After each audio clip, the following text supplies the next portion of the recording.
Unsung hero Lt.Col Gurbachan Singh, the name that should be written in golden letters. Ladakh and Leh would have been under Chinese rule today if Gurbachan Singh had surrendered. He was in charge of the Indian battalion in 1962. It was his leadership and technical prowess that saved Indian troops from surrendering Ladakh to China in Indo-China War. He showed his audacity by airlifting Indian tanks to the Ladakh mountain range at an altitude of 15,000 feet from the camp in the valley. It was because of his leadership quality that Indian Air Force agreed to load the tanks onto their aircraft and bring them to Ladakh. What happened that day is this. China's attacks those days were on the Chusul Military post. If Indian forces had lost Chushul, it would have given China unhindered access to the roads and valleys leading up to Leh. In other words, losing Chushul would have meant losing Ladakh to China. The attack with Chinese tanks was beyond the control of the Indian army, but India, at any cost, wanted to protect the strategic sites in Chushul.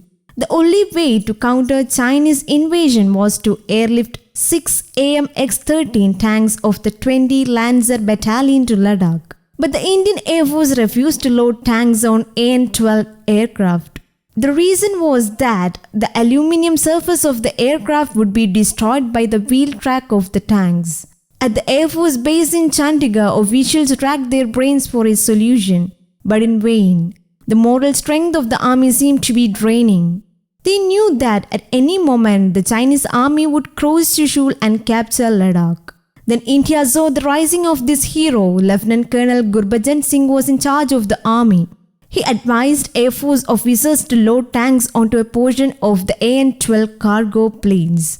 Wood surfaces were set up to load tanks. He himself oversaw the operation. Sandbags were placed between the wood planks inside the aircraft to give a buffering effect. Some of the ammunition and heavy objects were removed from aircraft. The tanks were loaded onto the planes using specially trained troops. Once the loading was complete, the Air Force personnel heaved a sigh of relief. Meanwhile, an army man pleaded for leave as he got the information that his wife was serious in hospital, where she was admitted for delivery. Then it turned out that there was no one to drive a tank. Gurbachan Singh sorted out this issue too. An army doctor was sent from the army camp in Chandigarh to the soldiers' village. The soldier was happy when the doctor returned to the camp with a photo of the soldier's baby. Finally, the Air Force pilots airlifted the tanks to the battlefield in Ladakh. The Indian AMX-13 tanks gave a befitting reply to Chinese attacks. Later, the planes returned the tanks from Ladakh to Chandigarh Air Base without burning much fuel. Thus, in 1962, due to the timely intervention of Lt.Col Gurbachan Singh, India airlifted the tanks for the first time and took part in a war. If India had failed to protect Ladakh at that time, that strategic part would have been with China today. News Desk, Kaumudy, English.